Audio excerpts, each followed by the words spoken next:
The wrongs we must right. The fights we must win. The future we must secure together for our nation. This is what's in front of us. This determines what's next for all of us.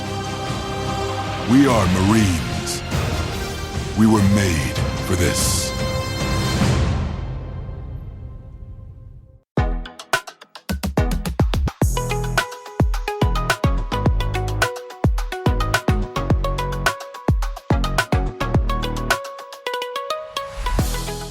Hi friends, welcome to Dads and Daddies, a podcast about the lives and times of adult gay men in the here and now.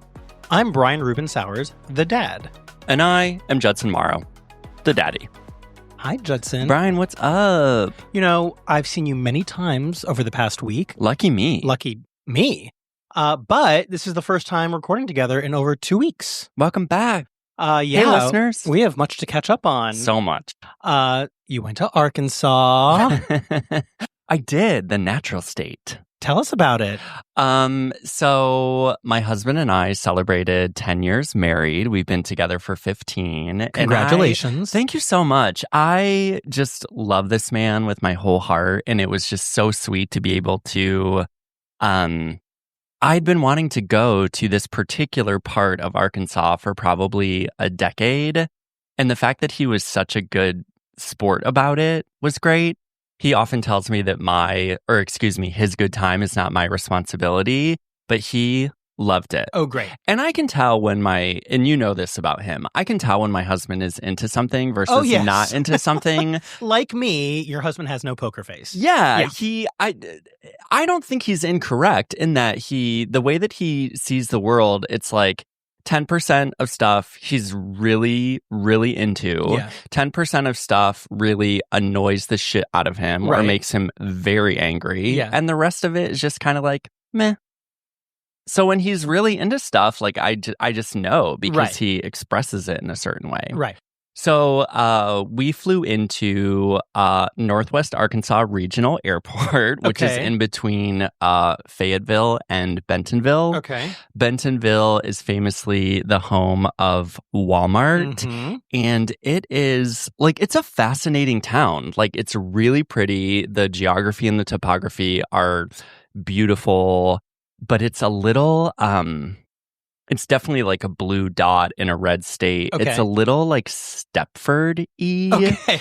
It's very well appointed. There's yoga and coffee shops and bars. And one thing that they do really, really well is public displays of art. Nice. There's just evert everywhere.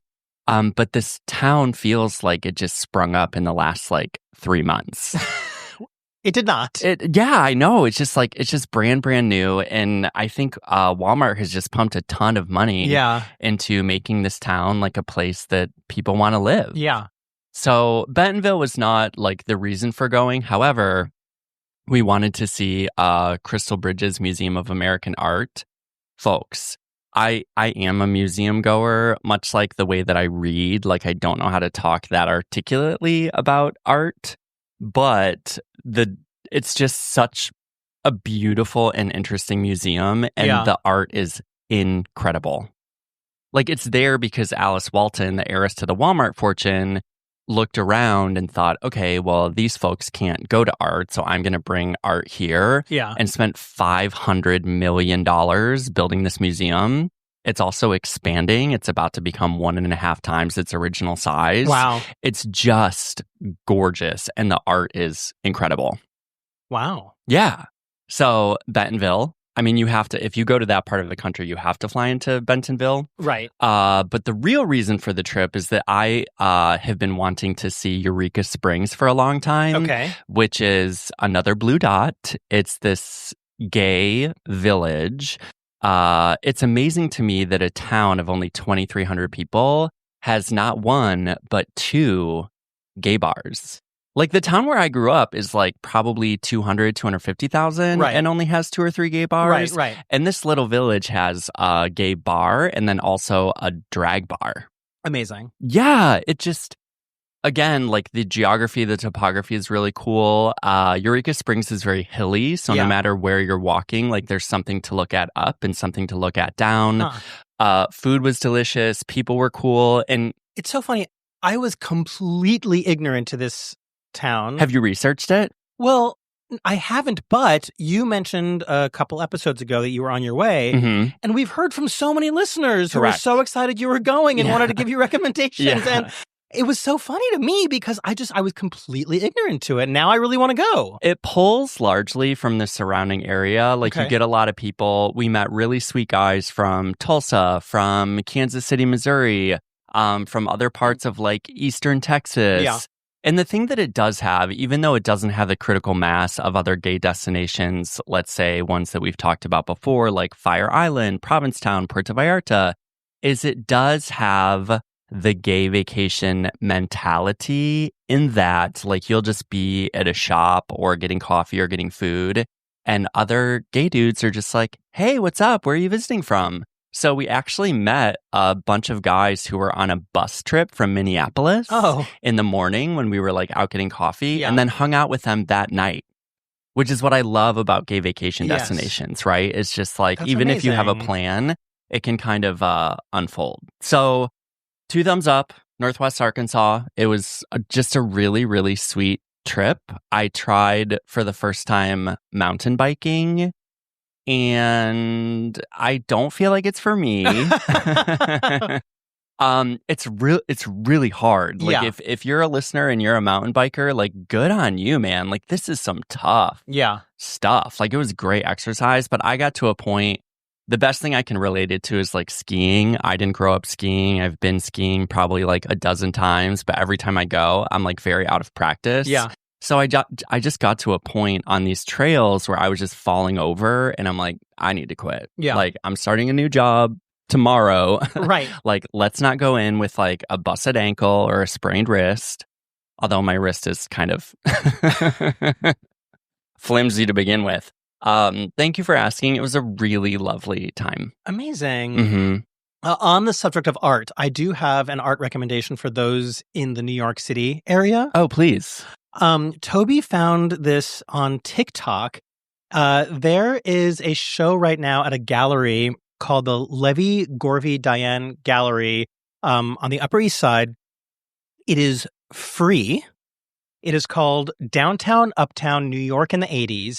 And there is art from Basquiat, Keith Haring, Koons, Warhol, Cindy Sherman. I mean, it's... Wow, for free? It's free. Ugh. And so we went up there with the kids, and we arrive, and when he said to me that this is free and he named the artists, I thought, oh, well, we're not going to get in. There's going to be a line down the block. We get there, and he says, oh, I didn't look at the hours. It might be closed because there was nobody. Nope. We just walked right in. There were maybe another 20 people there, and we had this 2-story gallery essentially to ourselves to get up close and personal with all of this art from these incredible artists from the 80s. That's so cool. And the fact that it's free. It was insane to me. So anyway, the show is there till December 13th, my birthday. So if you are in the New York City area, I highly recommend going up to the Levy Gorvey Diane Gallery on the Upper East Side and checking it out. It's so super cool. I'm definitely gonna go. Like I love to see art. Yeah. Like I wish I could buy more of it. Yeah. But and that's what I don't understand. Somebody in the art world will have to explain this to me. I mean, I guess this is just to bring people into this gallery and raise awareness for the gallery because these pieces are not on sale. Right. So, yeah, I mean, it was kind of one of those like, thank God we live in this city and you can just like stumble into a place and see this art. Anyway, I have to ask, since you were at a gay vacation destination, is there sex to report on? Oh, there is sex to report on. I had a really lovely time with my husband. Nice. We had a jacuzzi spa in the room. Oh. So we took a little tub together. We got in bed. Like, it was just really sexy, really fun. Like, I feel so lucky to be in a relationship with someone that I still find like sexually attractive. Yes. It's just after 15 years. And we've talked about this a lot. It's like, am I going to be surprised? No, but I find it like fun and comfortable and gratifying. So to just be on vacation, celebrating our marriage, like have this hot time together. I wasn't even like looking really. Right. Otherwise, like I turned my stiffies on and would check in once in a while, but like it was pretty low priority for me. Right. But I love to hook up with my husband on vacation. Yes. Like what else is a hotel room for? You know? I love that. Yeah, it was really, really sexy. On the opposite side of the spectrum, I went for 2 weeks without ejaculating. Oh my gosh. No sex with anybody? Even myself. Oh, just like busy, or you were like trying something? It started as one and kind of became the other. Got it. Which was, yes, busy. Also, while you were in Arkansas, I was in Los Angeles. Yes. My mother had her right knee replaced, and so I was there with her just before and during and after the surgery. I spent a few days with her, and so it was exhausting. Yeah. I wasn't particularly in a horny place. I looked on the apps once, like the one night she was overnight in the hospital and I was sleeping just at her place. And I had a conversation with somebody very hot, but of course I couldn't host. They couldn't host. Right. I could not make it more clear in every profile that I cannot host. And these people who can't host still reach out to me. So that's always fun. And then when I came back from that trip, Toby had taken the kids away on a trip to see his family. So I actually had a couple of days in the house by myself, which nice. Might be the first time in 10 years since our oldest was born that I can remember. Anyway, and so I was on the apps quite a bit, but it was a very stormy weekend here. There was a tropical storm along the East Coast. Oh, yeah. Definitely delayed our return from Arkansas. Right. I remember. Yeah. Mm-hmm. And gosh, I just could not make anything happen on the apps. And I don't know if it was weather-based. And then there was one conversation where I had been given the address. And then after the address, he asked me age. And I took a pause and I thought, well, I'm going to be honest, because at this point, there are enough people who know me and my age, even if I don't know them. I don't want to be out there seen as a liar. And so I said my age. I said 51. And he continued for a few minutes, like, oh, are you into giving head? And yes. And he said, well, when can you be here? And this was like 5:40. And I said, well, I need a few minutes to prep. And then it looks like you're about a 15-minute walk from me. So I'll be there in 20 minutes. And he said, oh, I'm going to be asleep by then. Mm-hmm. I'll be asleep in 15 minutes. And yeah, in 20 minutes at 6 o'clock p.m., you're going to be asleep. Okay. I just don't, obviously I'm biased. I am married to someone who is almost 20 years older than me. Yeah. I've always found older men attractive. After our date together Friday night, which we'll discuss shortly, I went to a friend's birthday party in Hell's Kitchen, and I met one of his friends who was 67, who I found unbelievably sexy. Yeah. Like, I loved talking to him. He had like such good energy. He was one of those guys that's like really good with touching. I can't explain it. Like, who would like put his arm on my forearm to like make a point or touch my shoulder. It's just like, it's so welcome, and it's just like a certain confidence. And I don't know. 100% that's what it is. I don't get the exclusion over age. I do on the younger side. But as we go up, it's just like the experience is incredible. Yeah. And like, I don't know, 50, how old are you? 51, 52, 51? I'm about to turn 52, yeah. It's like not that old. To us. Yeah, good point. Anyway, so I went to it, and then at a point it was like, I was holding out because I thought, well, if something does happen tomorrow, the quote unquote, the tomorrow that's always there, how hot would it be if I hadn't come in this long? It would be, and then it just became like, well, I'm just going to my husband's back soon and we're going to have our date night. And we did. And that was great. But yeah, it's been 2 weeks. Yeah. How do you and then I told Toby and he said, that's not healthy. Like he's like saw some TikTok that says like you need to come a certain amount of times a month for like to ward off COVID. No, I think it was more serious than that. Anyway. How do you feel it like in your body after waiting that long? Are you like, I'm fucking horny? At times, yes, for sure. Yeah. Never like a blue ball situation. There was never like pain or discomfort, but like, yes, I would get very horny, but then I would fall asleep. That's sometimes why I like to refrain, right? Is to just like build it up a little bit. Yeah. And I love that feeling of being that horny, but I love it more when there's like a release ahead. Yeah, of course. Like, so my husband and I hooked up probably a week or 10 days ago, and I haven't since then. Yeah. And I have my first Sniffies massage after we record. And I'm very excited for it because A, I love a free massage, and B, like I'm about to get off after almost 2 weeks. Wait, so you also haven't come at all? The last time I came was with my husband when we were in Arkansas. You haven't been pleasuring yourself. I've also just been like really busy. Yeah. Like I've just been out of the house, like yoga, sobriety, work, whatever. And by the time I get home, it's like I want to hang out, have dinner with the boo, and like get in bed and read. Yeah. It's not to say that like I can't masturbate when he's around or I couldn't initiate, but my days have been long and I'm fucking beat. The other day I thought like, okay, I'm just going to like jock off real quick and then get to my very long to-do list. Right. And then time kind of ran out. Yeah. So, yeah. I get it. I totally get it. I do have to tell you one story from my trip to Los Angeles. Please. Well, before you do that, how's your mom? My mom is okay. Thank you very much for asking. Sure. She's actually doing much better now. The week together was tough, only because it was immediately after her surgery. She was in a great amount of discomfort. Yes. To put it, as kindly as I can.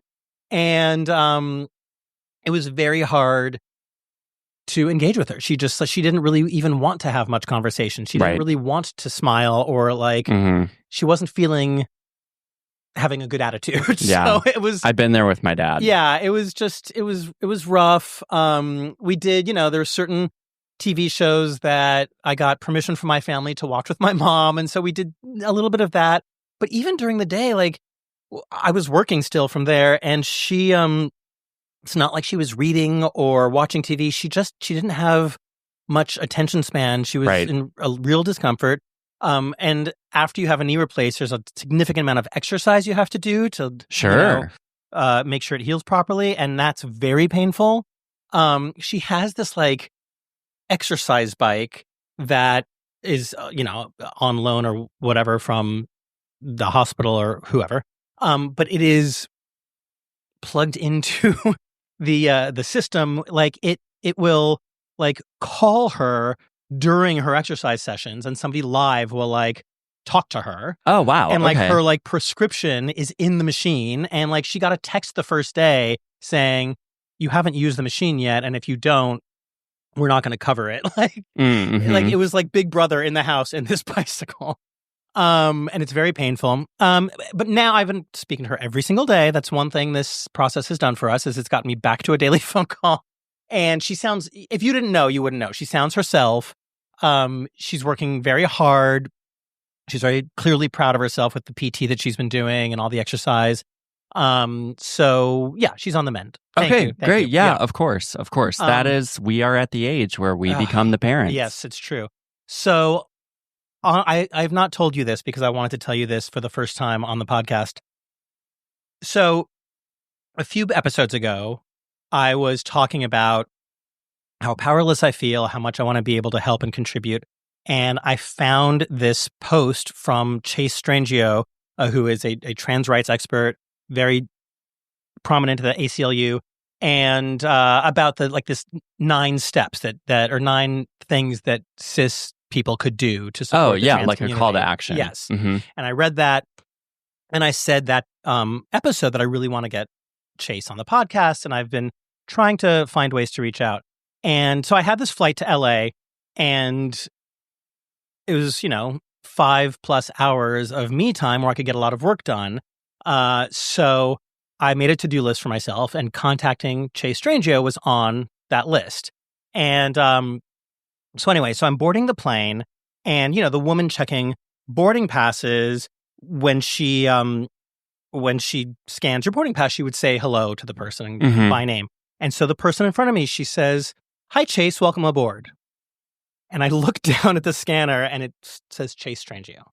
They were in front of you. The direct person in front of me in line, boarding the flight to Los Angeles. Is that like divine intervention? Like every now and again, I'm like, is God really okay with this podcast? And then something like that happens. God loves this podcast. Apparently. So I'm boarding directly behind Chase Strangio, who is on a phone call, and I'm not going to interrupt them. And where are they sitting? Directly in the row behind me. Oh, amazing. Is that crazy? That is crazy. So I wait for the phone call to end, and I turn around and I say, "You're not going to believe this." And, explain that I have a podcast and that I've been talking about them and how much I want them on the podcast. And they were like, "Well, it's clearly meant to be." So anyway, I said, "Well, I was going to write you an email, and now I'm definitely going to write you an email." So I spent the first part of my flight writing them an email that they saw by the end of it, because we talked again at the end. And so now we're in conversation trying to get them on the podcast and make it work. They're very busy right now because, as we know, trans rights are being attacked left and right. And at the ACLU, they're at the forefront of the fight. So they're very busy. They have some really significant deadlines, and I'm not sure how much I can say or not, so I won't until they're on the podcast. But we're working on it. But is that crazy? I would be so floored if you were like, "Listeners, welcome to the stage," and then they come out of the bathroom. I considered doing that to you, but no. Is that crazy? I love that, and you're absolutely right. Like, it's beyond coincidence. I mean, right? It's like there's and moments... it sounds like they were super gracious. Oh my too. gosh, they could not have been lovelier. Could not have been lovelier. And they're also a dad of a daughter who I think they said is 13. So we have a lot to talk about. I'm super excited to get to know them better. But yeah, I mean, there are moments in my life where I feel like, this is all a dream. I'm just plugged into the matrix somewhere in a coma. Because, this is simulation. That's insane. What were they headed to LA for? I believe they were speaking at an event. They were only going for one day. Oh, okay. Yeah. And then you started your job. I did start my job. Yeah, on Tuesday. Yes. Folks have heard me talk about, my attitude towards work. I'm always going to have some sort of like emotional remove from it. Yeah. But Brian texted me on Wednesday to ask me how it was going. And I just said, dude, I am getting hosed by the Kool-Aid, and I brought an extra pitcher. Like, I love it. Bring it on. Yeah, so, you're so happy. I'm really happy. I love it. The folks are really nice. They're really cool. They're really smart. Excuse me. I feel like I can do really good work there because I will be supported in doing it. And we're off to a really good start. And my husband always says, like, as goes the interview, so goes the job. The interview process was like smooth and eager and enthusiastic, eager in a good way, like on both sides. It seemed like it moved quickly because we were both interested in making it happen. I mean, it's like dating. And, I signed an NDA that said I would not disparage my former employer. Yeah. So I won't. I will just say this. One of the things at the new job is they think everybody, and I believe this rightly so, has an active part in building the culture they want to work in by activating their referral network. Something like 65% of hires were internal referrals. I sit outside of that because I was found by a recruiter, but the majority of people who work at this company were brought in by somebody else. So I thought, I really like it here, and I know tons of people who are looking. I put a post on LinkedIn with the "I'm hiring" banner. The number of people from my previous job who hit me up immediately, I'm talking about within hours of the posting, was just everything that I needed to know. I'm talking like more than a dozen. Wow. We're like, please get me out of here. I would love to come work with you. This looks like a great organization. And for every single one of them, I just said, absolutely. Like, let me find out who the hiring manager is, or at the very least, send me your resume so I can get a referral in for you. Wow. But that felt really, both things can be true. It felt good for me while also feeling like bad for them, because I know the environment that I left, and this one is just much more positive. Thank you for asking. It was the last thing I'll say about it is on Friday afternoon before I signed off for the weekend, I just contacted my boss on Slack and I said 5 p.m. on a Friday, time for the weekend, ? And she wrote back, absolutely, log off. And if you didn't know already, I'm really grateful that you're here. Aww. And I just thought, like, that's a really nice, vulnerable, like, one of my biggest criticisms about modern work is that our supervisors are stingy with praise. Yeah. And just to say to someone, like, I'm grateful that you're here lands so well. Yeah, so things are going great. I love that. Yeah, thank you so much. So we have some news for our listeners. We are also in a new environment. We are. We joined a podcast network. Yeah, we did. Believe, spelled BLEAV, pronounced Believe. We were very excited to be approached by a network and asked us to join their ranks.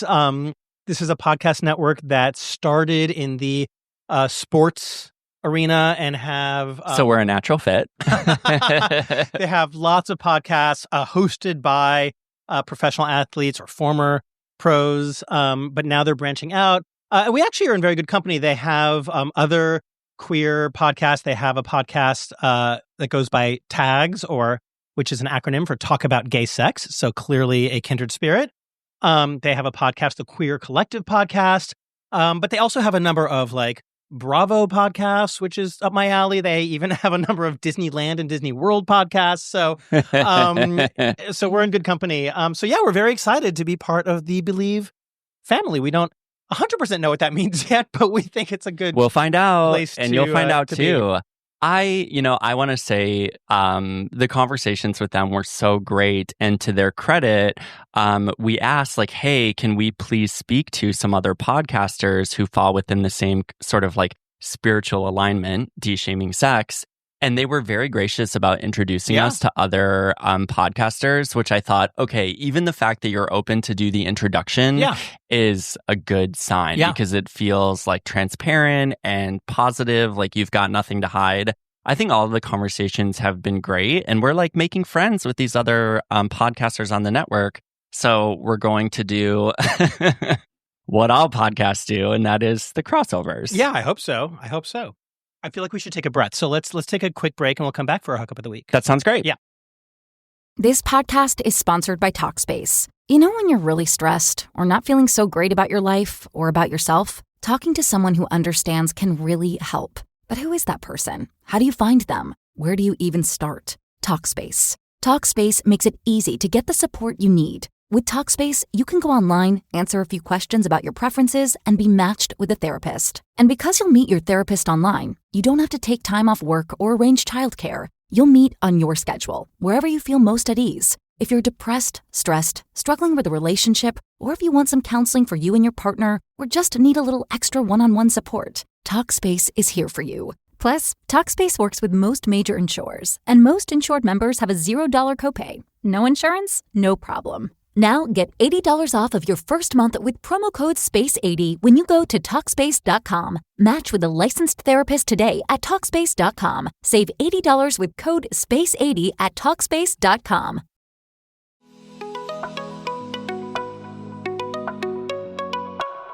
Hey listeners, welcome back to Dads and Daddies. We are approaching our hookup of the week, where we use listener-submitted hookups to titillate ourselves and you. Brian, take it away. Yeah. Hookup of the week. Hi, Brian and Judson, 55-year-old top daddy here in Boston. I just got together with a 28-year-old pocket-sized bottom who I've been with before, but our previous adventures were quickies. Today was 90 minutes of the full daddy experience. All the sensuality, all the passion, all the attention and care, lots of dirty talk, lots of affection, lots of energy. He ultimately gifted me a mind-bending orgasm. Then we stayed entangled for a few more minutes to enjoy the intimacy until I sent him on his way with exactly what he wanted. So overall, a spectacular nooner. Thanks, guys. Love the show. Bye. Hookup of the week. All the attention and care of the daddy experience. Yeah. I love I how knew that you was. would. I love how that was framed, and I also love the juxtaposition between a 90-minute hookup and the shortest hookup of the week we've ever played.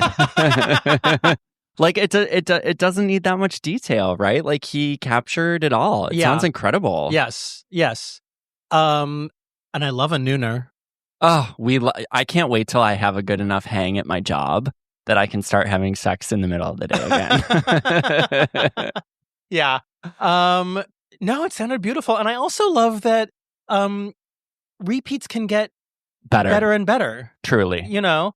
I mean, it's we've been talking a lot lately about repeats because I think I've had my mind opened to the fact that they don't have to be dangerous. You know, I think we're all afraid of repeats at the beginning of an open relationship. It's one of the most common rules I've heard, I think. It's nice to know. And I feel the same way actually with my husband. I mean, you were saying earlier that there's no real surprises anymore, but we find ways, like we've talked about, to change things up, even, however many years, 12, 13 years in. It's nice to hear that this person he's hooked up with a few times, gave him this mind-bending orgasm a few times in the middle of the day. I was very envious. Yeah, the fact that it was a repeat and that we went from quickies to a more full-length experience sounds incredible. Yeah. Also, pocket-sized gay. Woof. Exactly that. I appreciate a man who is smaller than me just because I'm not that big. Physically. Right. So when I do meet a man who is smaller than me, I definitely appreciate the ability that we have to work with that. Yeah. Thank you so much for submitting. Thank you. I hope you guys stay in contact. Yes. So it sounds like they will. Why wouldn't you after that? Please, if you have a hookup of the week to share with us, please record it on your phone, on your voice memo or voice recorder app, and then email it to us at dadsandDaddies@gmail.com. And you'll hear your voice reciting it to our listeners in a few weeks after. So I have spent the last 3 nights at the theater. Ooh, so good for you. I have to do a little theater corner. Please.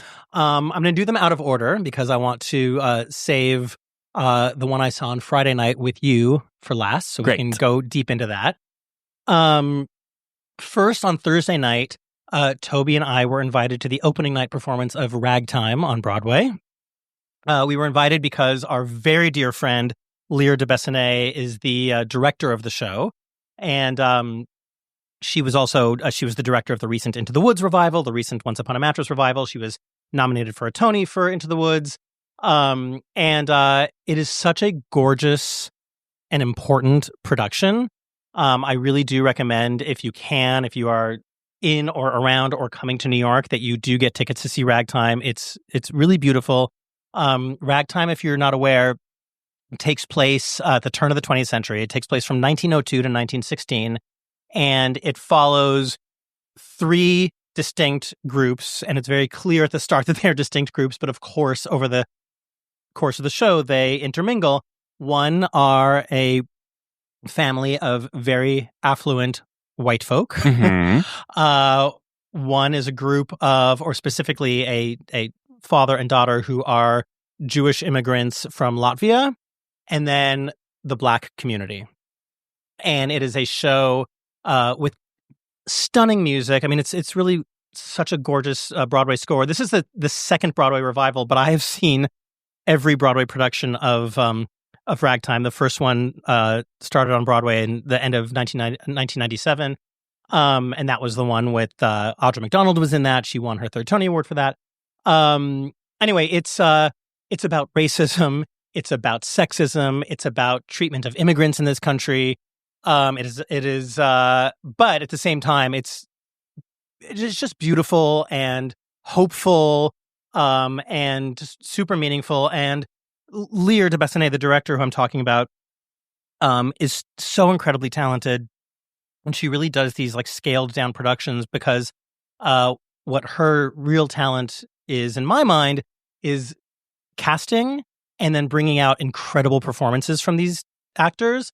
In Into the Woods, 3 of her actors got Tony nominations, and in this, there are 4 kind of main characters. There's Mother, who is the mother in the white affluent family. There is Tata, who is the Jewish immigrant father. There is Coalhouse Walker Jr., who is the black male lead. And then there is Sarah, his love. And they are played by Casey Levy plays Mother, Brandon Uranowitz plays Tata, Joshua Henry plays Coalhouse Walker, and Nichelle Lewis, who was Dorothy in The Wiz that Daryl Martin was just talking about. Oh, yeah. She plays Sarah, which was the Audra McDonald role in the original production. They are all going to get nominated for Tonys. There's no question in my mind. Joshua Henry will win the Tony Award. I'm predicting this in October for a June award for Best Actor in a Musical for this performance. I've seen, like I said, all 3 Ragtimes on Broadway. This is by far the best performance of this role, which is the linchpin of the show. And Lear will get a nomination. The show will get a nomination for Best Musical Revival. So that's 6 nominations I am guaranteeing in October. So I'm very anyway. It takes place all in either New York City or New Rochelle, which is just outside of New York City, and a little bit in Atlantic City in New Jersey. And it's just really beautiful and important. So go see it. Before you head away from that, yes. You know my connection to Ragtime. I do not. When the summer after my sophomore year in high school, Yeah. I went to theater camp. Okay. Surprise. I went to theater camp at Baldwin Wallace. Oh. And we did Ragtime. Oh, really? Mm-hmm. Parts of it. Baldwin Wallace is where Toby's sister went to school. And many of her friends. What I distinctly remember about that time is all the boys were all together, like in the dorm, and I think we were playing, it wasn't Truth or Dare, but like something about like hidden talents. And my roommate said, I can suck my own dick. And we made him show us.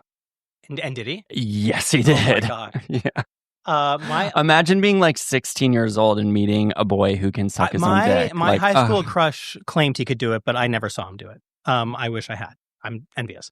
Well, you should definitely go see Ragtime then. You should definitely go see Ragtime. It's funny. So this production of Ragtime was kind of based upon a version that was done a year ago as a benefit at City Center, and I saw it there too.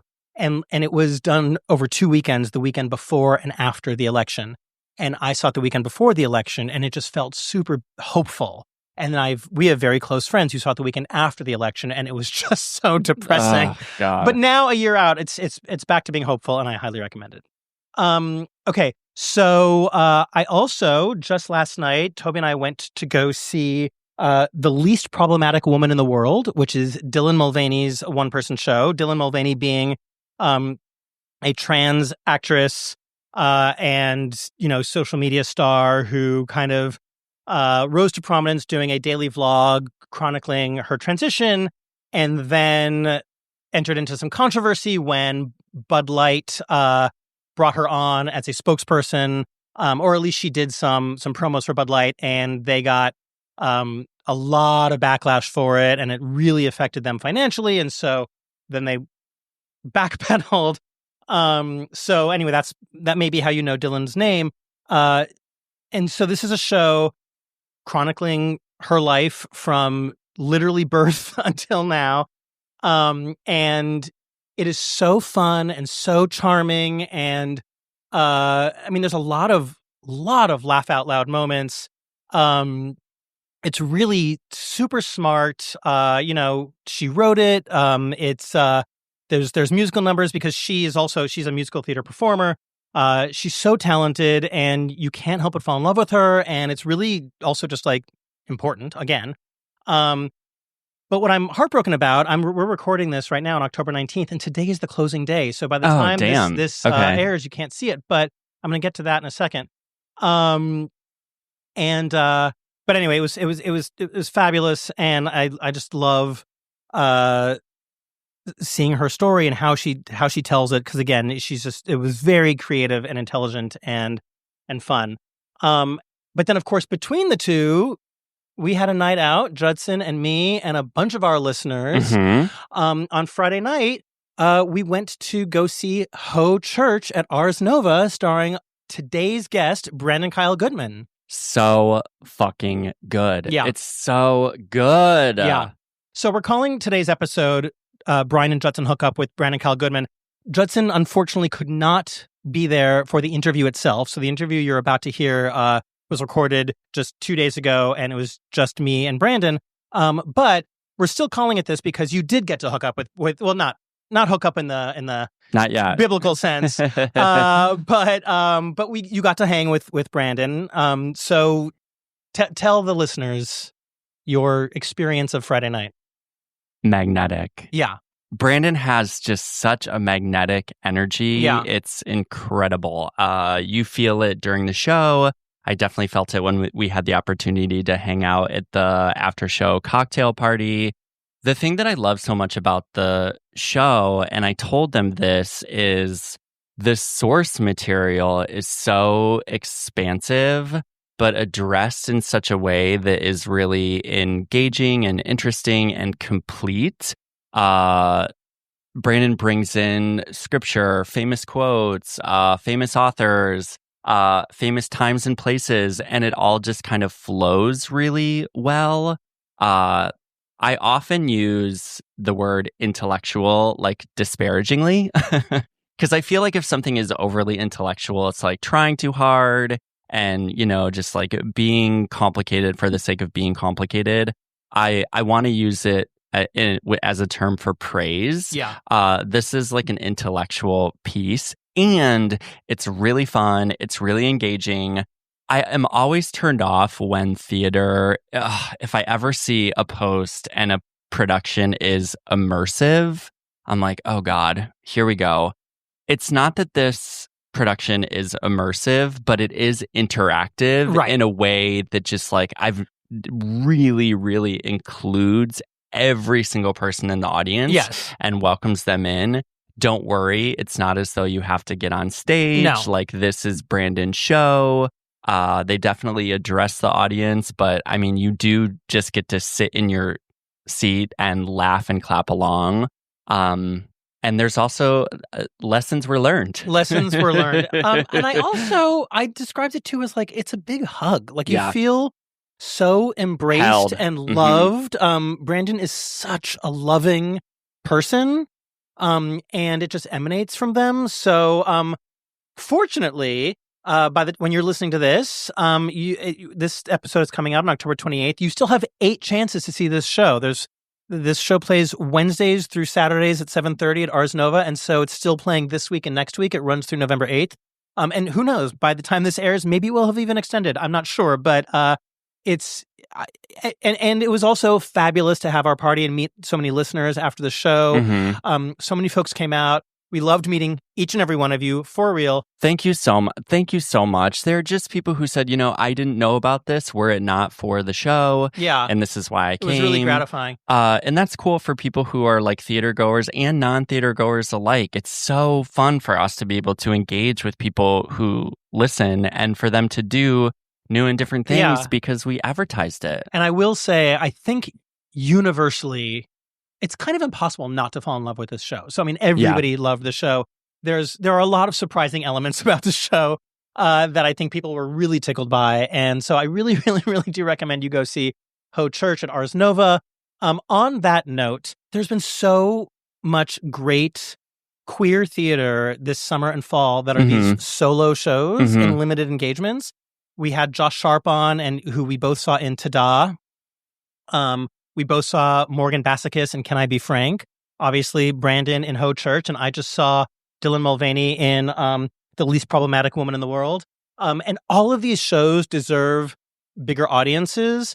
And so here's my idea, and I hope there are people out there who want to produce theater listening. Jeffrey Seller, our former guest, if you are still listening to us, I have an idea for you. This is my idea. I think these 4 shows should run somewhere in repertory. So because also the Heaux Church set and the Dylan Mulvaney set for Least Problematic Woman in the World have enough similarities that they could be flipped around and used for each other. Like the shapes are the same. There are kind of like openings where there need to be openings on both sets. So I feel like you could, one side could be Heaux Church, one side could be Dylan's show. You could turn them around. And then for Morgan's show and Josh's show, I mean, Josh just needs a screen really. And Morgan's show doesn't need much at all. So you can just cover it all up. And then 8 shows a week. Each performer just has to do 2 shows a week. You do it all in rep. What is okay? So for the unacquainted, in rap. So if you have a number of shows, you like, one show will play, Tuesday and Thursday. One show will play Wednesday, all on the same stage, so that you're like kind of sharing resources. I mean, usually you'll see 2 shows in rep, and it's like, and they'll share the same cast. So it's like 2 Shakespeare's, and some nights a week it's this one. Some nights a week it's that one. Got it. And the cast, yeah. But I'm thinking this is a way for these 4 shows that are all queer, 1 performed by a trans person, 2 performed by non-binary people, 1 performed by, I believe Josh identifies as gay, but as he said on our podcast, believes, trans people are better than cis. Like these are all people who have a similar target audience. These are all shows with humor and love. I mean, there's definitely a shared vibe. And I think that there's like, it would be so easy. Like each person, like I said, could do like 2 shows a week for an extended period of time, but they'd be sharing resources of, the staff of this theater and all the production costs and all that stuff. So that's my idea. I'm putting out into the world. Let's do these 4 shows in a row because all 4 deserve bigger audiences. So for right now, we're going to say goodbye to Judson for the episode. Bye, everybody. Thanks for having me this week. This is a first, and hopefully not too frequent, but life happens. And so we're about to bring you the interview I did just a couple days ago with Brandon Kyle Goodman. We will be right back. Thursday Night Football is on, and it's only on Prime Video. This week, it's an AFC clash with the Baltimore Ravens when they meet the Miami Dolphins. To win the game, the Baltimore Ravens offensive line and the defensive line must step up, and the Dolphins, they got speed for days and an offense that can flip the game in a heartbeat. 2 totally different styles. 1 primetime stage. Who's going to set the tone in the AFC? Coverage begins at 7 p.m. Eastern with football's best party, TNF Tonight, presented by Verizon. Not a Prime member? Not a problem. Simply sign up for a 30-day free trial. It's the Ravens and Dolphins, Thursday at 7 p.m. Eastern, only on Prime Video. Restrictions apply. See Amazon.com/Amazon Prime for details. If you're shopping while working, eating, or even listening to this podcast, then you know and love the thrill of the hunt. But are you getting the thrill of the best deals? Rakuten shoppers do. They get the brands they love with the most savings and cash back. And you can get it too. Start getting cash back at your favorite stores and even stack sales on top of cash back.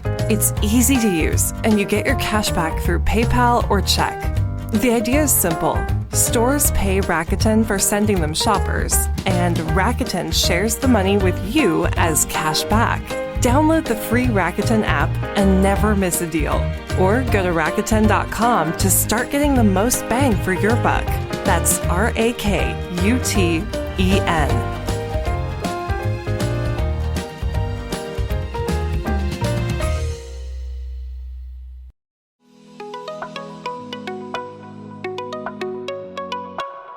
I am so excited. I am so excited. I have been trying to make this moment happen for over a year. For over a year, yeah. Friends, we are here with the one, the only Brandon Kyle Goodman. Welcome to Dads and Daddies, Brandon. I'm so excited. Oh my gosh, I am too. I feel like Dads and Daddies and Brandon and Tell Me Something Messy are kindred spirits. Yes, for sure. I think we are all on the same mission. I think you have said on Tell Me Something Messy, it is about destroying shame around sex by talking about sex. And we didn't know when we started this podcast that was going to end up being one of our main missions, but it is what we have evolved into. Yes. So I'm so excited you're here. And we've been talking about Heaux Church the last several weeks on the podcast because later tonight after this interview, we're going to come see your show with a bunch of our listeners. We're going to party with you afterwards. I'm so excited. So we're so excited. But I am going to start by embarrassing you by reading your bio. Oh my goodness. Okay. Our guests, I think, always hate this part, but I make them sit through it. Let's see what's in there. All right. As a writer, actor, host, and sexual/mental wellness advocate, Brandon Kyle Goodman, whose pronouns are they, them, is best known for their work on Netflix's smash hit and Emmy-nominated animated comedy series Big Mouth and its spin-off Human Resources, Amazon's Modern Love, Hulu's Plus One, Netflix's Feel the Beat, and ABC's Abbott Elementary. Work. In 2024, Brandon launched their podcast, Tell Me Something Messy, which if you are a Dads and Daddies listener and are not also listening to Tell Me Something Messy, you should be, with the iHeart Network. On the show, celebrity guests and experts divulge their messy stories, all with the intention of helping people lead more liberated lives. Brandon continues their hosting duties, joining E! News for Recap, where Brandon and co-hosts serve up hot takes on Hollywood's biggest nights. Brandon shares an inspiring and uplifting message of self-love and acceptance with their first book, You Gotta Be You, released in 2022. Written in the same refreshingly honest voice as their viral Instagram posts, they explore the intersection of race, sexuality, and gender, and the lessons that would guide them to their most authentic self. They continue their writing on relationships, sex, and identity for their Messy Mondays Substack. Brandon's been featured in the New York Times, Esquire, Well and Good, Out, Bustle, BuzzFeed, and many more. A graduate of NYU's Tisch School of the Arts, Brandon is currently based in Los Angeles. But right now, those of us in New York City get Brandon for a few weeks while they are on stage at the city's premier hub for new talent, Ars Nova, one of my absolute favorite theater destinations. Mine too. Debuting their solo show, Heaux Church, which runs through November 8th. Yes. So again, welcome to Dads and Daddies, Brandon. Thank you for having me. What a bio. I mean, it's very impressive. It's very impressive. And I'm so honored that you are taking this time to sit with us. And we are here in the Ars Nova apartment. Yes. Which is a few floors above the theater. This trivia for you. Yeah. The site of my 40th birthday party. Really? Yes. Oh my God. What a perfect place. It's a perfect party destination. Over just about 12 years ago. And this is where we'll be partying with you later tonight. For the Holy Night, yeah. But so we've, like I said, been telling our listeners a little bit about Heaux Church, but can you give us a little bit of an overview as to what Heaux Church is? Yeah, I start by describing it as Pee-wee's Playhouse and Mr. Rogers meets Dr. Ruth and Wendy Williams. So it is a safe space for us to talk about sex, sexuality, and the things that we say shame tried to erase. I'm a pastor's kid. My mom is born again, and so I pull from a lot of those experiences of growing up in the church and then also reckoning with a new relationship to worship post my mom and I becoming estranged due to her born again and me being gay as fuck. So my husband and I were very privileged to see a workshop presentation of this in the spring. So I'm very excited to see how it has grown and evolved over the last few months. It's wacky now. I mean, it was kind of wacky then. It was, but it's wackier because now there's a set. There's I don't want to spoil anything, but I am curious if we're going to still get a tutorial and a culinary moment. You are. Very excited for that. I'm very excited for that. That's going nowhere. So yeah, over a year ago, a very close friend of mine, who is the founding artistic director of Ars Nova, Jason Egan, sent me one of your Instagram stories and said, we're working with Brandon. This is somebody you need to have on Dads and Daddies. So we've been trying to make this happen for a year. Yeah. And you were going to, or I think you were in New York last November, I think maybe working on the show. Yes. And Judson and I were going to come on your podcast, but your trip got shortened. But at the time, I bought you a present to bring you on your podcast. Oh my goodness. And so I brought it here. Oh my God. So here's a present for you. That's such a big bag. Oh my goodness. You've been holding this for a year. What is this present? Oh my God. A fucking foosball? I got you a foosball game. That's incredible. No, I can't say that I don't know what it is. You can't say you don't know what it is anymore. So can you explain to our listeners why I got you a foosball game? Yes, because on Tell Me Something Messy, we have a safe word for if something gets too personal or unintentional, and the safe word is foosball, and I picked the word without even knowing what foosball was, and I learned on the show that it's Yes. So foosball. there you are, your own Oh my goodness. foosball. We're going to have to add it to the set. I love this. I love this. They do so much.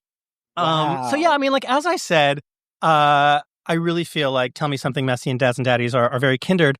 And I feel like we kind of stumbled onto this mission. I'm really curious to hear from you how you found yourself on this mission of removing shame around sex. Yeah, I have to give a lot of credit to my first writing job, which was on Big Mouth, because that show is so about sex and sexuality, specifically around puberty.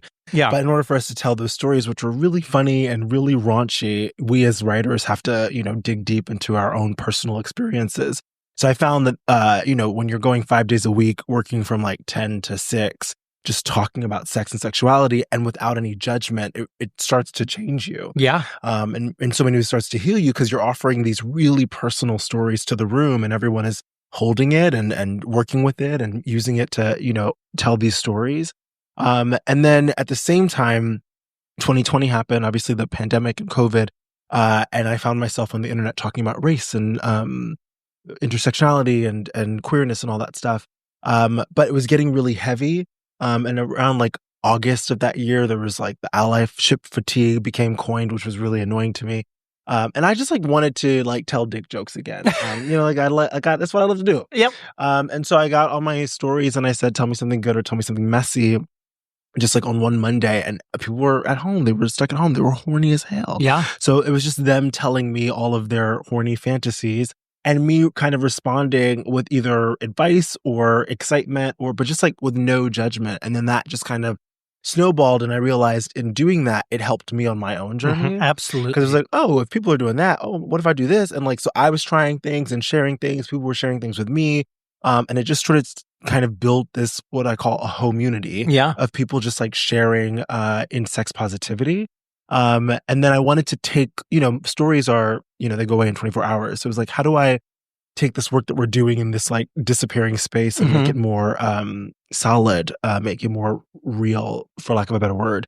And so podcasting felt like the right place to do that. Yeah. So I took that mission and moved into this podcast space with iHeart to be like, let's have conversations, and specifically like having conversations with experts and celebrities, because we're just in a celebrity-driven culture.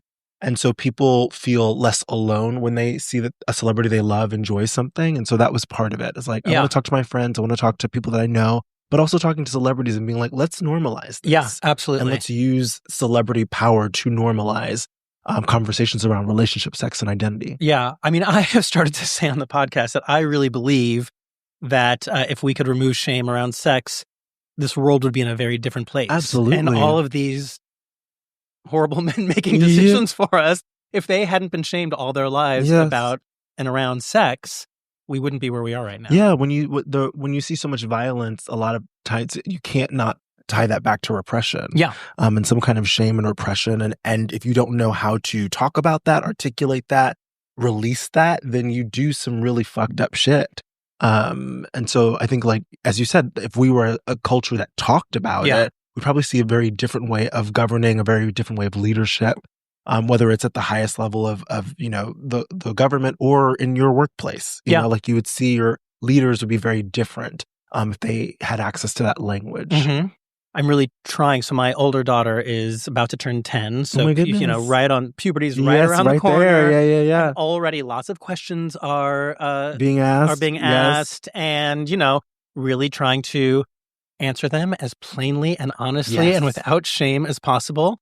And I found myself the other night explaining anal sex to my daughter. And and she, it came up. She asked, we had taken her to see some Keith Haring art. Okay. And actually earlier in the year around Pride, I had gone into her classroom and read a book about Keith Haring. Okay. And so she asked me about AIDS and if that was something that whether the people were still getting, if it was something I was concerned about. Yeah. I mean, I didn't use the terminology of PrEP and DoxyPep, but I explained that, that we can now live our full lives, even, if we are positive. And she said, but why why was it predominantly, gay people getting this? Yeah. And I explained that, the way that we have sex can, maybe cause a little bit more blood than, the other way. And she said, nosebleeds. I said, no, not nosebleeds. And I said, you know how, when men and women have sex and there's a penis and a vagina, I said, obviously two men, there's not the vagina. So I said, so, can you think of other places that the penis might go? And she said, the mouth. I said, well, that's one. Pretty close, yeah. And then she said, the butt? And I said, yeah. And I said, is this too much information for you? And she said, no. Love that.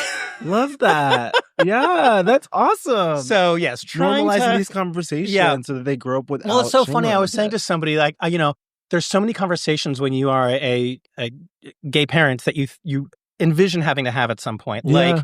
Like, we had our kids via surrogacy. How are we going to at some point explain the genetics and who's with who? Right.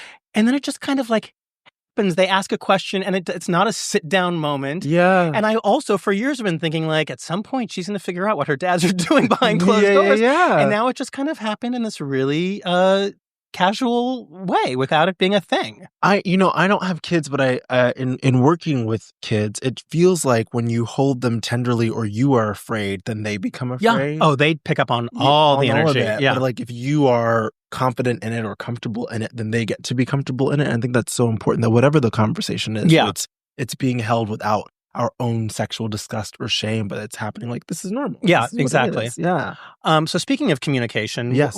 Some of our favorite words on Dads and Daddies are open, honest, direct. Mm-hmm. And, we'll get to our Go Ask Your Dad question in a bit. And that tends to be our advice so much of the time. Yeah.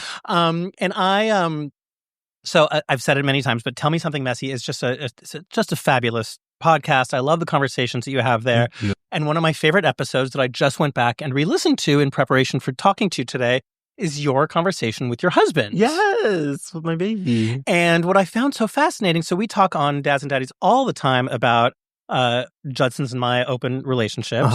And I was so fascinated to hear so much of what you guys spoke about in terms of your journey from monogamy to openness to now polyamory. Yeah. So I'm actually advising all of you listeners to go find that episode. But can you give us a little bit of a summary, and then I want to ask some questions of some stuff that really stuck out to me. Yeah. When my husband and I first got together, we were very much monogamous and kind of going by that. And then a couple years in, he started working out. He started feeling cute, and he was like, "Oh, I'm curious about this open." It was funny when we first got together. He was like, "I would never open a relationship," and I didn't have language for it, but that never bothered me. Yeah, but I didn't know that there was language around it yet. Right. So I was kind of like, "Okay, cool, like whatever." And so then when he brought it up, I was like, "Yeah, let's try it." And so we used Grindr to just start opening, and we didn't really we learned as we went. So we didn't. There are so many things I would say to people to do in preparation for something like this. We just kind of learned as we went. Yeah. Which was, there was a basic rule, which was nobody in the house and nobody repeating. Right. And not somebody's one of our friends or something like that. Right. And so we started doing that, but then it did start to crack in our own relationship, because instead of navigating our own sex life, we started just getting it handled outside, or more so I would say, and he would say this, he did, but I'm much more of an emotional person. Yeah. And so I wasn't able to do the one-offs. Right. And so then we had to kind of reset. And so then we did that. And then as we reset, we went back out there and kind of changed the rules up, which allowed us to have, for me, I'd be more comfortable with somebody that I, not necessarily as my friend, but that I can get to know a little bit. Right. So we kind of allowed that to happen. And then we both kind of found ourselves with partners that we were repeating with, not even calling them partners, not even saying we were dating, but just a person you're like, oh, I like this vibe. And as that continued to, I think one of his relationships ended and one of mine ended. And we were like, I think we were just both in relationships. And it's like, oh, okay. So what do you think about polyamory? What is that? Right. So of course we started with The Ethical Slut, kind of reading that. Right. Doing some research on what's the language. And then we both were like, this kind of resonates. Polyamory kind of resonates. I think we're interested in a life where there are multiple partners. Yeah. And we don't necessarily want to date the same person together, but I'm actually very happy to see him dating somebody else. Right. And he's happy to see me dating someone else. So we kind of adopted the language before we even had like partners yet. Yeah. And then we found partners, and like I now have another partner. He did for a little bit, and they're no longer together. But we're living in this space of polyamory that is not necessarily about like, oh, you have to have another partner. More so that it's the lifestyle. Yeah. So even if there isn't, even if it's just us, like, Right. we still identify as Right. polyamorous, Right. and like that's the thing that we want to build. Right. No, I can relate to that. I mean, my husband and I are open, and I'm at a moment just because of like busyness that I'm just not partaking all that much. Yeah. But it's still it's a mindset. It's a mindset. It's a philosophy. Yeah. It's like, and I still have the compersion. I still love that he is enjoying whatever he's enjoying. Yes. And I love hearing about all of that. I loved what you said on that episode, that opening up is not about fucking other people. It's about kind of removing kind of this need to lie. Yes. Yeah. And for us, that's exactly what it was. It wasn't like, oh, I need to fuck other people, as much as it is, we love and trust each other so much. Yeah. Why have even this prospect of quote unquote cheating be something that could get in the way? Yeah. I'm always like, this idea, this fantasy that like, I'm now with you and I'm not attracted to anyone else. And I don't see anyone else. Right. It's like, it's not true. Right. For anyone. And you can still be monogamous and decide, oh, I don't want to be with other people, but we all find other people attractive and desirable. And so, yeah, it was just kind of like, if you're away, or if I'm away, especially like as an actor, writer, I'm always traveling. So it's like, if I'm away and like you meet somebody and you like, it actually is not a big deal to me. Like, I trust our relationship. Right. I don't think you fucking that person means that our relationship is not over. Right. And so kind of making space for that to exist, one, I think kind of dropped our sex drive in a way, because we're like, oh, okay, well, if we can do it. So it's not like it's not as scary anymore. Right. So like, I don't need to like do this right now. Right. Once you can have the buffet, you're not hungry anymore. Yes. And then I think it also expanded or deepened our relationship, because it was honest. Yeah. It's honest. Like, oh, we are attracted to other people. And so like, that's really, really honest. And then to be able to have the conversations about what that is and what we're learning from those other partners. And I would say I've learned more about our relationship from having other partners, because you kind of see what are your patterns, or like what you're not getting, or what you need more of, or what you actually don't need from this, but somebody else can handle. Like, it just like gave us more language for each other and helped us deepen our bond. Yeah. Can I ask, what is your sex life like with your husband now? Yeah. Our sex life right now is, well, I'm here. So, well, yes. So it's not happening. When you're together. Yeah. When we're together, our sex life over the last year has been more so about not penetration. Okay. So it's been more so about like, what are the other ways of having sex? What are the other ways for us to like cuddle and touch each other, but not. I think it's so important to remind ourselves and everyone around us that there's so many permutations, and sex does not have to be. Yes, I always say on the show, it's not just about penetration. Right. Like that was so limiting that like this is the only way to fuck. Because sometimes I don't want anything inside me, and that he like doesn't want to put himself in. And so like us understanding that like sex can be just massages and cuddles, sex can be just laying naked. Right. I think sex can also be conversation, obviously, like dirty talk. Like, like how are we Yeah, I mean, some of my most intimate times and the times I love most with my husband are just even out at dinner, just like the one-on-one time that's the most nourishing. Absolutely. That being said, I need to have sex with my husband once a week. Period. Work. I need that check-in. Yeah. I need to know that he still finds me that sexy person. I'm always very and this is my work to do. I'm sometimes judgmental about my lack of sex drive sometimes. So I don't need it. I need you to tell me you love me. Right. So if I'm a words of affirmation girly, so if you tell me you love me and you care about me, I take it. Right. Whereas the physical, I don't always need. Like, I can go, like, even being here, I think I've been here for a couple weeks and I maybe had sex once. Yeah. And it's like, oh, I did it because I was like, oh yeah, should I have sex? And I'm like, on my podcast, I had to talk about it. So I was like, oh, I got to do something. I was just going to ask you that. Like, I was saying to somebody recently, my husband was out of town, and he was like, oh, what are you going to do with, he'd taken the kids out of town. He said, oh, what are you going to do with that time? And I said, I just got a lot to get done. And I said, I think I have to try to find a hookup because I need something to talk about on the podcast. It's like part of the job now. Literally. But I didn't. It was I know, because I love to sit on the couch too. And I'm like, I should be fucking. But I'm like, no. I'm for the job. Just to have something to talk about. It's so funny. Yeah, I went to a sex party just because I was like, okay, I can have something to talk about. But I really want to just be on my couch. I also have to repeat for our listeners, I thought it was so brilliant something Matthew said towards the end of that episode. Yeah.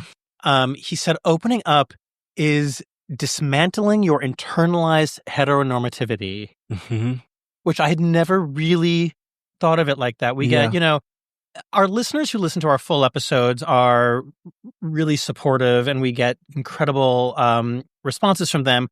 But the folks who just see clips that are out of context on social media can be really angry when we talk about opening up.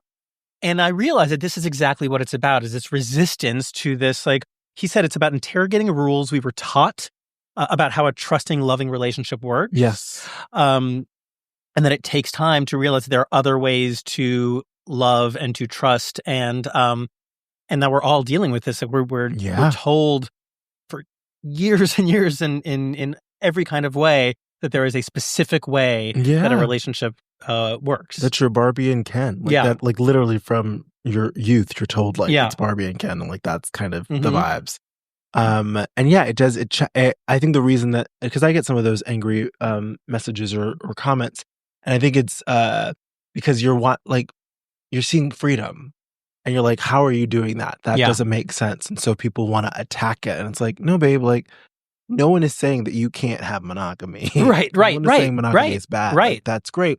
But we are saying that there are other ways to build your relationship, and that it's your job to build the blueprint that works for you and your partner. Yeah. Like my relationship does not need to look like yours. My sex doesn't need to look like yours. Yeah. But that's scary because then you go, well, then what is it supposed to be? Yeah. You enter into this like unknown, and it's like, that is scary. But like, when you wade through that temporary discomfort, I think you get everlasting peace. Yeah. Yes. So because you just like, you're like, okay, it'll be uncomfortable for a moment, but then once you figure it out, suddenly you're in something that really fits you and your relationships and your partners, as opposed to what fit your parents, which if you really like want to unpack it, your parents probably did something that they didn't even know what they were doing. Right. They were just repeating. Right. You know? Right.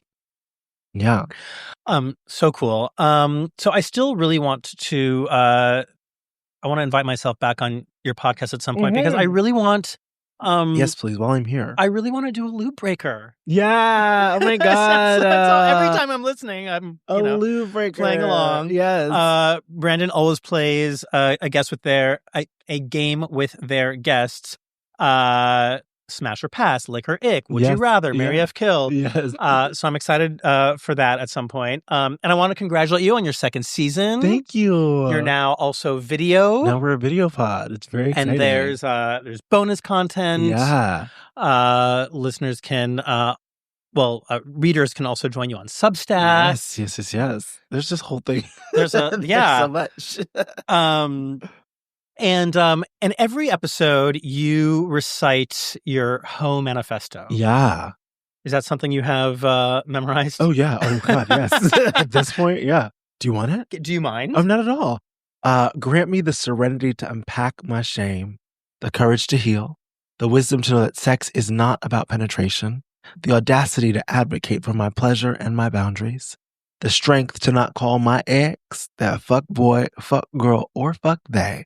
For it is better to masturbate by myself in peace than to let someone play in my motherfucking face. Yes. Okay. I love it. And the podcast is amazing. You've had incredible guests on, guests that I'm personally very envious of. T.S. Madison, Katya, Willem, Joel Booster, Andrew Reynolds, Abby Jacobson recently. Yes. That was very cool.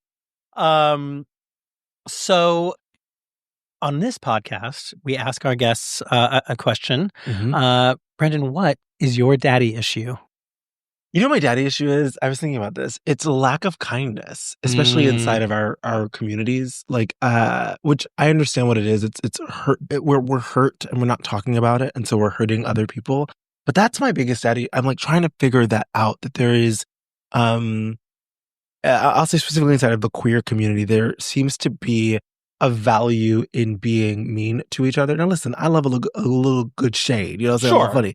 But there's a value in being mean and snotty, and I wish that it was cooler to be kind. Yeah.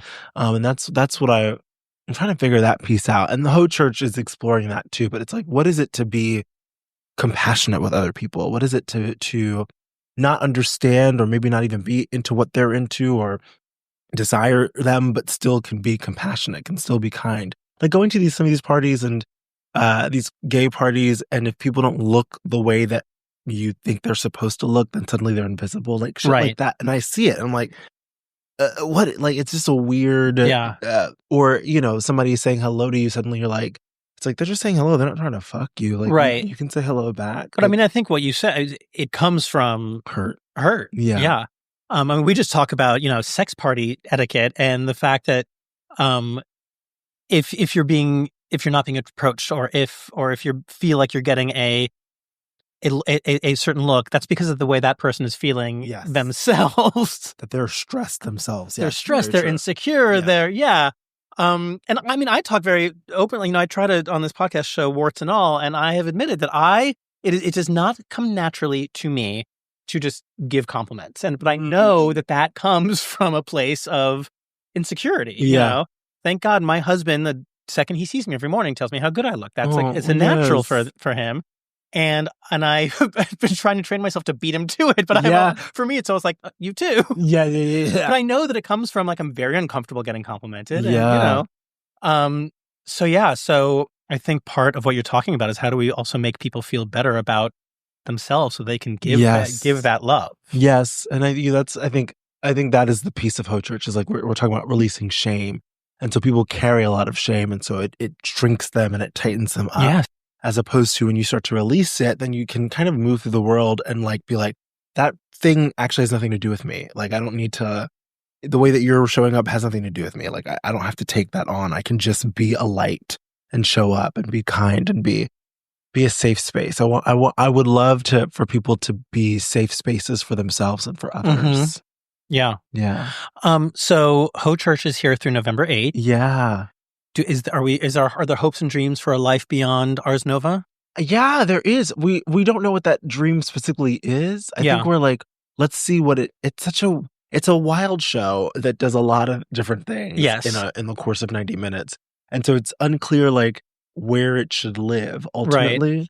Right. When I saw it, the workshop presentation, all I kept thinking the entire time is, if you listen to this podcast, Dads and Daddies, you must come see this show. Yeah. I just immediately, I was like, we have to work together on this. I'm so glad we're throwing this party tonight and that we've been talking about it, because it's fun, it's funny, it's moving, it's just the best. It's so wonderful. And so I'm so excited to see it again tonight. Yeah. And you have an incredible producing partner on it. Oh, yes. I have Lena Waithe as one of our producers on it with for Ars Nova, obviously, and then Lena Waithe is part of it, which is very exciting. How did that happen? Lena is Lena's my friend and my mentor. Yeah. And so she's been mentoring me for the last couple of years as a TV writer, and she's starting to get back into theater and produce a couple things. And so I was like, would you be down to like come on as a producer and just like help us, build make it happen? Thing? Yeah. And with it, like, I had like a whole speech prepared for her, like to pitch. And I said the first sentence and she was like, yeah. That's amazing. I was shocked. I was like, oh, okay. And like, she's been incredible. And it's been an incredible team. I mean, my director, Lisa Owaki-Bierman, we've worked together for 10 years. And so to get to this moment together, to like really take this thing to life, we're so used to doing one night things. Right. And this is like we're just kind of like, oh my God, we're doing the thing. Yeah. How is that for you? It's exciting, and I'm really proud. Yeah. I was with my therapist and she's like, you sound proud. And she was Aw. like, so I was like, I am. And sometimes it's uncomfortable to say that I'm proud of myself, but I'm very proud of this team. Like, I'm so proud of Lisa, and I'm so proud of our designers and Ars Nova. Like, everyone has thrown themselves into this in such a beautiful way.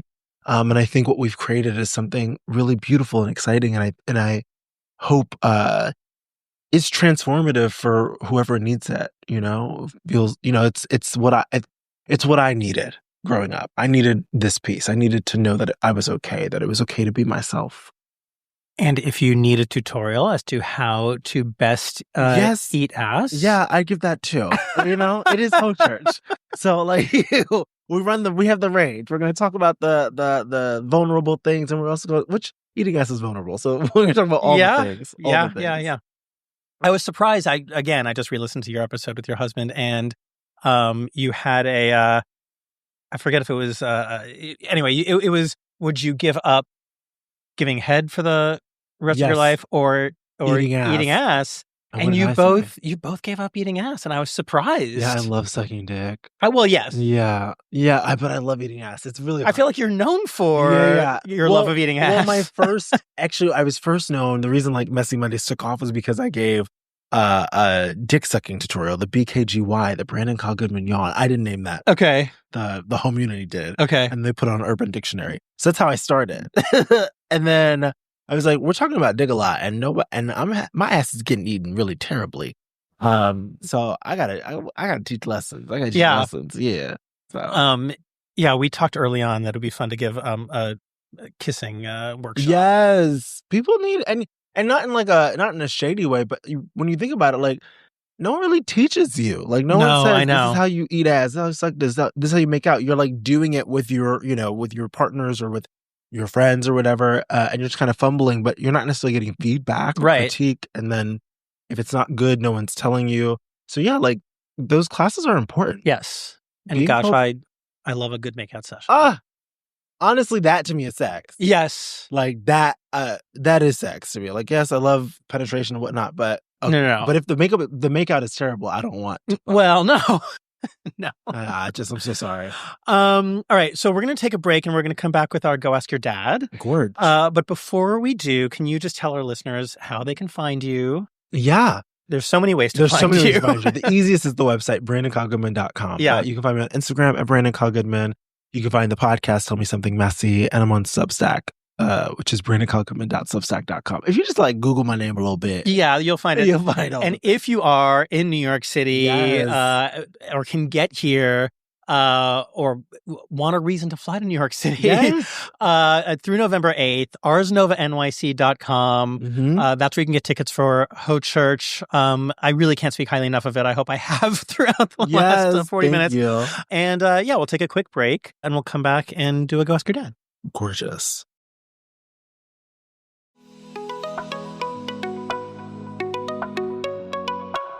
Welcome back, listeners. We are here with our amazing, gorgeous guest, Brandon Kyle Goodman. I've also said every time we've spoken about you on past episodes how hot you are. Thank you. I feel like it's an objective fact. I'll take it. And so we're here now at it's time for Go Ask Your Dad. Brandon and I are going to address this week's question. Our usual disclaimer. Neither Brandon nor I are mental health professionals. We are just providing you our thoughts from our lived experience as out queer people for many years. To submit a Go Ask Your Dad question, please email us at dadsanddaddies@gmail.com. Voice memos do turn us on the most. And here, I picked this question specifically for you because as somebody in a poly relationship, I thought, you might have some thoughts on this. The question is, how can I accept that I don't care for my partner's main hookup? This person is a dom, and my partner seems to say yes to every text message, and even if we are doing something together like working on a project, he will leave to hook up with this person. Am I supposed to be okay with it? And if so, how can I figure out this situation without feeling a lack of attraction and low-key love for my partner? I mean, for me, there was one instance where there was a repeat hookup of my husband's that, we are open, we're not poly, and it, to me, started to veer too much into that gray area of like, oh, we're doing social things. And becoming more emotional. Yeah. And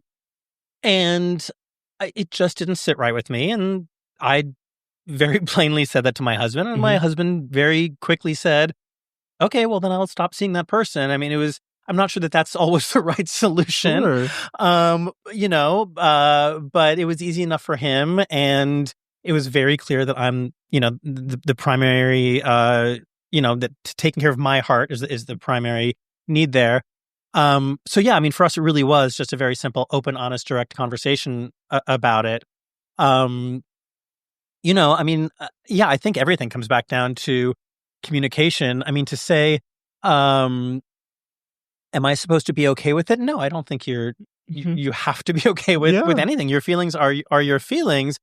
If being with a dom and this kind of like drop anything is part of their excitement, maybe there's something that some kind of middle ground that you guys can find where there are certain times or certain commitments to one another that are unbreakable, but others where you can understand that, okay, this is part of the scene and part of what gets them excited. And so maybe there's a way to find some kind of compromise or balance, that it's not just dropping something in a moment that is important to you. If it's a moment that's important to you, maybe you can designate these days we're going to work on something together, and that is a phones in the other room moment, I think that's my biggest issue, actually, is that there's not a guideline around, you can't leave me to go with that person. Because that's where it starts to get a little tricky. Like, look, I love the dom sub fantasy, but like if the rules of that is that you can just leave me when we're having our time together, right? Then that's something to communicate, and it just might be a restructuring. Because you don't have to be okay with it, but you do want to be able to feel good about it. You shouldn't feel unsettled in your relationship, especially if this is your anchor partnership. So I think it absolutely starts with communication, but then also that piece around the dom subplay needs some more structure around it. Yeah. So that it's not interfering with the anchor partnership. Yeah. Because I think it sounds like that's the hardest part of it. It sounds like that's where it's starting to get tricky. Is that you're picking this person over me. Yes. And when you start to feel that, of course, jealousy is going to come up. Feelings are going to get hurt. And to me, it's even if we weren't in a partnership, if you were my friend and we're hanging out and then you just left because you had to go get fucked, I'd be like, right, girl, we're hanging out. Right. So unless that was an arrangement that was known, we're friends who sometimes there's environments, if we're all out in Fire Island and you... Yes. Oh, I support you. Go get that ass. Yeah, exactly. But we've talked about that. We've communicated that. We have that. And so I think it's just I think one... when you do have this conversation, do it in a low stakes moment. I always say that. Don't do it in bed. Don't do it when y'all are heated about something else. Set aside time. Hey, can we have a chat later tonight? It's so important because I think that you only want to speak about it in those moments where you're agitated. And then when you're not agitated, it's easy to be like, well, everything's good now. I don't want to rock the boat. Right. But really, it is so important to bring those conversations up in a nice moment, an easier moment. I also think it's really important to remember that quote unquote rules or guidelines or whatever you want to call them can evolve. Oh, that's the other. You say it every week on your podcast about your is it your messy mandate? Messy mandates, yeah. Yes, things get to be in process. Yes, any thoughts or opinions shared have the right to shift, evolve, and change. Today, tomorrow, 10 years. Yeah, and so I also think that sometimes we get in these arrangements in our open relationships, and we've set up some ground rules. And then we feel that they are rigid because we don't want to be the one to come to our partner and say, well, actually, this one's not working for me. And it might make you feel like you're asking too much or, but it's totally natural. I don't know a single person in an open relationship of a certain amount of time where the rules haven't evolved. It has to. Yeah. Because you're evolving. And to me, it's a red flag if we can't go back to it. Right. Whether we're in an open relationship or it's just our monogamous relationship, we're going to change as people. Yeah. And so what worked in year 1 does not work in year 10. Yeah. So what worked in month 1 won't necessarily work in month 3. And so we have to be able to have it be, I call wet cement. It has to be able to shift. It has to be able to change. Yeah, absolutely. We have to be able to talk to each other. Yeah. And so it's that low stakes moment to be like, hey, I think also the key of these low stakes moments is I'm not going to blame you because you're not necessarily doing anything wrong. Right. But this is making me uncomfortable. Right. And I want to figure out how we can settle the ship and what feels good for both of us. Yeah. And when you approach somebody that way, it's a lot better than why are you always leaving? Right. That just right. Then people get defensive and we activate as opposed to we are on each other's team. Yes. Let's find a solution together to this thing. Yeah. Thank you so much for submitting the question. Yeah. Again, if you have a Go Ask Your Dad question, please email it to us at dadsanddaddies@gmail.com. Brendan, before I let you go, there was one more thing I wanted to talk to you about, if this is okay, which is that, again, going back to this episode with your husband, you put that episode out, I think, the day after the election. Oh, yeah. It was early. Yes. It was that week. Yeah. And, you ended that episode kind of almost brainstorming out loud. You weren't really sure yet where your feelings were and where your brain was in the moment. Yeah. But you said some very affirming things. You played a quote from James Baldwin, which I'm not sure when that was, but obviously he died almost 40 years ago. It sounded as if he could have said it today. Mm-hmm.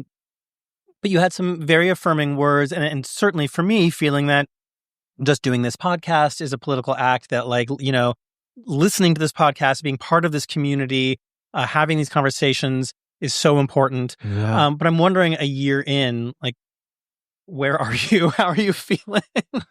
We don't need to go too deep, no. but I'm just I feel so powerless, and I've been trying more and more to find ways to support the trans community, and any way that I can contribute in this moment and make people feel safe. And so I just wanted to ask you if you have any words of wisdom for us in this moment. Yeah. I mean, I'm sure it's similar to what I said then, because I still believe it, which is at this time, it's the time to really anchor with your community, to lean into community. And also I think to see what your ancestors said. That's why I played the James Baldwin quote, and I go back to Toni Morrison, they've experienced versions of this as well. Right. And you talked about Paris is Burning. Paris is Burning. And so what were they immersing yourself in their work, and what were they writing about, and what were they speaking about? And what you will find all of them do at some point is talk about community, family, and that we are what we have. And so I don't want to dismiss how terrifying everything is, but I think when you think you're by yourself in it, that's when you can start to really spiral and get immobile and just numb out. Yeah. It's no. This is the time to actually find your people, to hold on to them, to make a plan with them, to tell people you love them, and to not to ignore what's happening, but to also make sure that you're resting, that you're laughing, that you're hugging people, that you're kissing them, that you're saying I love you, that you're crying, that you are still being a human. Because this is an easy time to just lock up, but you do have to feel what's happening so that you can know how to move forward. Yeah. Yeah. Thank you so much. Thank you. Thank you for being with us. Oh my God, what a joy. I mean, this is such an honor. Yes, and I hope this is the beginning of a beautiful friendship. Yes, and that we'll continue to record with each other and do all kinds of things together. Absolutely. And I cannot wait to see your show again tonight and to party with you afterwards. Yes, we'll drop it like it's hot right up here in this apartment. Yes. All right. Well, before you log off of whatever platform you're listening to us on, please make sure you are following us. Please leave us a rating, a review. They do so much for us. And visit dadsanddaddies.com. You can sign up for our newsletter. You can get yourself some Dads and Daddies merch and spread the love. And for now, we will see you in a week.